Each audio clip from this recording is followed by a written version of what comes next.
All right, how you guys doing? Wish I was there. As you know by now, I've been deployed. I am currently in Miami by now. Probably be in the Florida Keys training to go to um, Puerto Rico or the Virgin Islands. So, in order to keep up with Jose, this is how I'm going to present. I got your back, man. I told you. All right, so here we go. Advocacy for those that need it. First, we're going to discuss exactly what advocacy is. Then, in the midst of all that, we're going to define what severe mental illness is, older adults are, what victims of domestic violence are and abuse, and why it's important for us to be able to advocate for them. Advocacy. Well, advocacy is public support for or recommendation of a particular cause or policy. The synonyms are support for, backing of, promotion of, championing of, which is hard to say, arguments for, or push for, such as his advocacy of animal rights. So when we talk about severe mental illness, let's talk about mental illness first.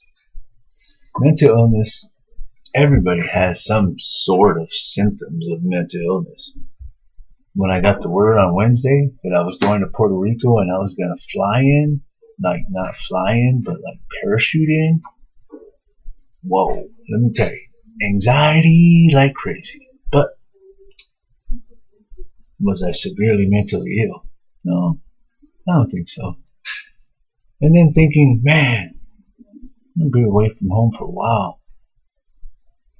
I haven't been away from home in a long time. So,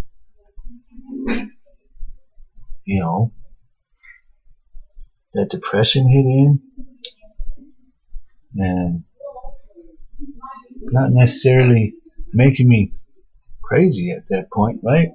Mentally ill? No. Am I suffering from mental illness? Maybe temporarily, but I'm not severely mentally ill.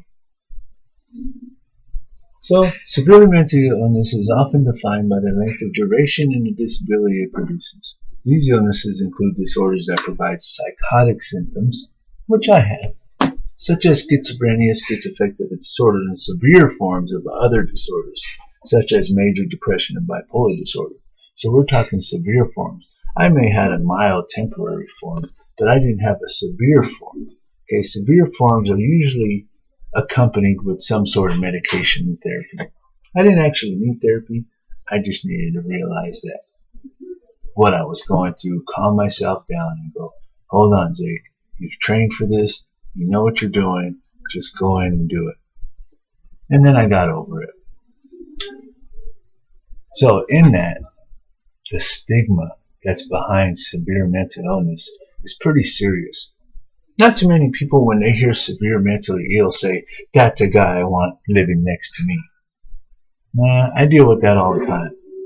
With my sober living homes, I do have some guys that are on medication for different reasons. And when I have a new guy that comes in, I explain to them who their roommate is and exactly what their situation is before I actually bring them in. Now when they hear, hey, this guy's taking medication, right away the stigma is, this dude is crazy. I don't want to be around him. He's not going to be functional. He's not going to take a bath. He's going to be all talking to himself and talking all crazy, patting himself on the head, trying to get the demons out. But that's not true. So the stigma behind that is really, really bad. It's almost like being called an addict. If you call someone an addict, what you're really calling them is a thief, a liar, and a cheat. Right? So imagine the stigma behind being severely mentally ill. The stigma is that you're incapable of living life like normal people. and therefore other people don't want you around. So that stigma is something that we need to advocate for. We need to advocate to crumble that stigma that people have with severely mentally ill. There's many people that are severely mentally ill that are totally capable of doing everyday work, just like you and I. There was a point in my life where I was considered severely mentally ill. I was diagnosed with depression. I was taking medication, but I was fully functional.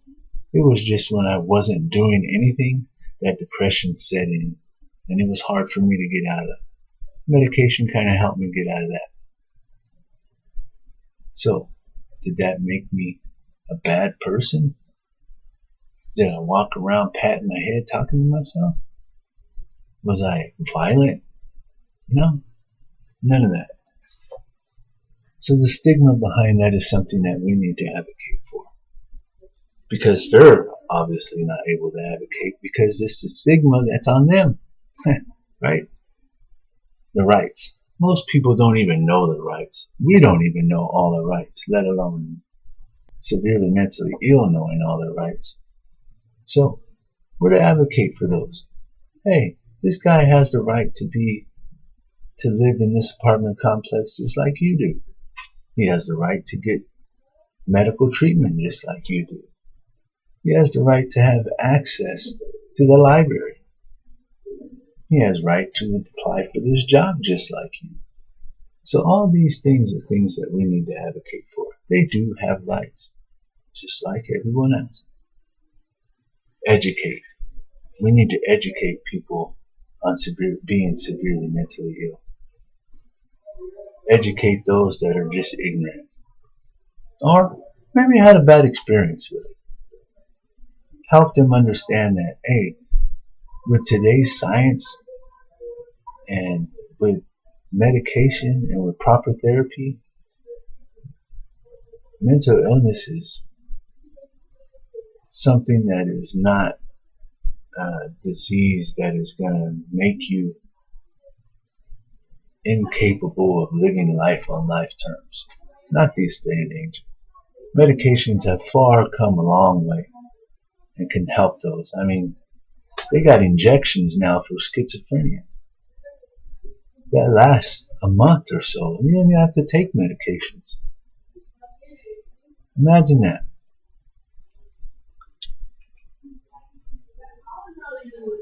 Well, older adults. Older adults doesn't sound, it sounds like me, right? Or Liliana, maybe even you. Older adults, right? But generally defined according to a range of characteristics, including chronological age, change in social role, or changes in functional abilities. In high-resource countries, older age is generally defined in relation to retirement from paid employment and receipt of pension at 60 or 65 years. So, Liliana, we're really not older adults. However, to our children, I'm sure we are. The other day, I was kind of listening to Keith Sweat, and my daughter says, "Dad, what are you listening to oldies for?" I said, "Oldies? Wow, made me feel old."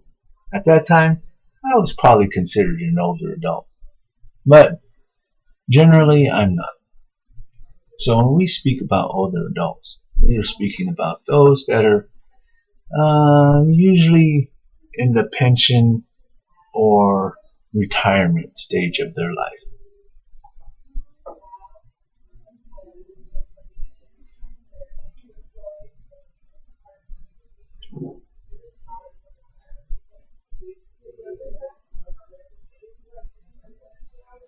All right. Well, Jose, take it from here, buddy. I know that you're capable, and you go right on along ahead. I'll see you guys when I get back. I expect to see you all.